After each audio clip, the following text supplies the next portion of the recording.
ناظرین کرام، السلام علیکم۔ میں ہوں آپ کا میزبان خواجہ آصف بٹ۔ اخبار میرے سامنے پڑا ہے،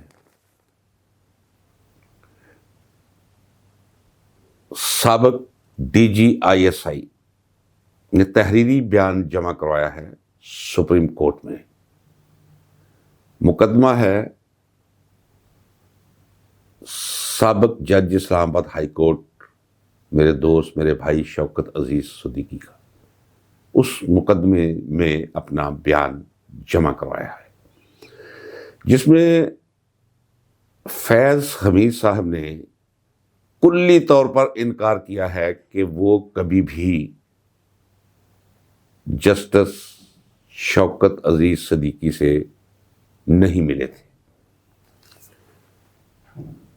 جسٹس شوکت عزیز صدیقی جب جج تھے تو میرے پاس، میرے گھر آ جایا کرتے تھے۔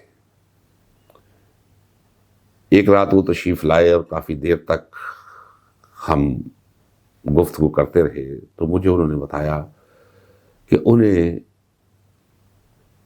DGISI نے بلوا بھیجا تھا اور انہوں نے انکار کر دیا تھا، اور بڑا سختی سے انکار کیا تھا کہ میرا کوئی کام نہیں ہے آپ سے ملنے کا۔ پھر انہوں نے کہا کہ ایک مولوی صاحب وہ درمیان میں آگے، میں ان کی بہت عزت کرتا ہوں، انہوں نے مجھے آمادہ کیا کہ آپ ان سے ملاقات کر لیں۔ تو میں نے ان سے ملاقات کی۔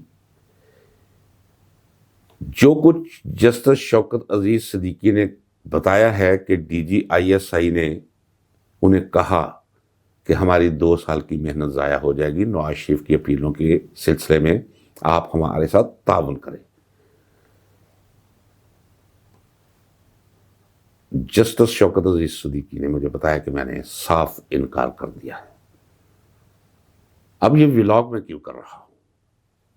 وہ اس لیے کہ اگرچہ وہ نواز شریف کے خلاف استعمال کرنا چاہتے تھے جسٹس شوکت عزیز صدیقی کو، اور میں نواز شریف کو اس ملک اور قوم کا مجرم سمجھتا ہوں اور بجا طور پر سمجھتا ہوں۔ یہ جتنی غربت پھیلی ہے، یہ جتنے قرضے ہم پر چڑھے ہیں، یہ سارے اس شریف خاندان کی نالائکی اور دکھلاوے کی پالیسی کے تحت چڑھے ہیں۔ یہ کہتا جاؤں کہ یہ انڈر پاس، یہ بڑی بڑی شاہراہیں، شاہراہوں کے آس پاس باغات، یہ انفراسٹرکچر جو ہے، اگر ملک کی اور ملک کے عوام کی معیشت کی مطابقت میں آگے بڑھتا رہے تو پھر تو ٹھیک ہے، لیکن قرضے لے کر لوگوں کو متاثر کرنے کے لیے، اپنے ووٹ بنانے کے لیے سڑکوں کے جال بچھا دو، گاؤں میں جہاں لوگ پگڈنڈیوں پہ چل رہے ہیں وہاں پہ سولنگ کرا دو، قرضے لیتے جاؤ، قوم کو مقروض کرتے جاؤ اور اپنے ووٹ بناتے چلے جاؤ، اور اس میں سے جو ہے پھر کمیشن کھاتے چلے جاؤ۔ اس ملک کو غربت کے اس دلدل میں پھنسانے میں، کیونکہ پولیٹیکل اکانومی میرا سبجیکٹ ہے، مجھے کوئی بیر نہیں، لیکن حقائق کی بنیاد پر میں یہ سمجھتا ہوں اور جائز طور پر سمجھتا ہوں کہ اس ملک کا بیڑا غرق کرنے میں اس نالائق خاندان کا 80% ہاتھ ہے۔ لہذا یہ ولاگ میں نہ کرتا، لیکن اگر نواز شریف کے خلاف بھی DGISI ہائی کورٹ کے جج کو مل کر مدد طلب کرے تو اس کا مطلب یہ ہے کہ اس ملک کا اللہ حافظ ہے، کیونکہ میں دلائل کی بنیاد پر سمجھتا ہوں کہ اس وقت تک اس ملک کی حالت نہیں بدل سکتی۔ یہ پٹڑی سے اتری ٹرین، انجن سمیت کھیتوں میں گری ٹرین، یہ پٹڑی پہ نہیں چڑھ سکتی اور نہ ہی ترقی کا سفر شروع کر سکتی ہے جب تک فوج صرف اپنے پیشہ ورانہ دائروں کے اندر رہ کر کام نہ کرے۔ اس ملک کا سب سے بڑا المیہ صرف یہ ہے کہ فوج وہ کچھ کر رہی ہے جو اسے آئین کی روح سے بھی زیب نہیں دیتا،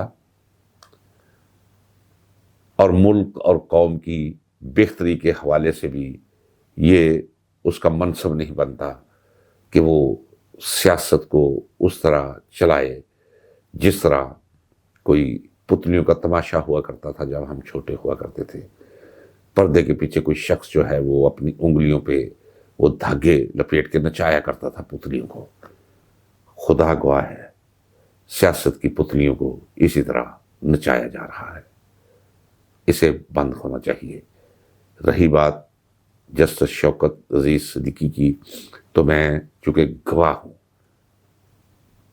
انہوں نے مجھے بتایا تھا کہ کسی مولوی صاحب، وہ مولوی صاحب کون ہے؟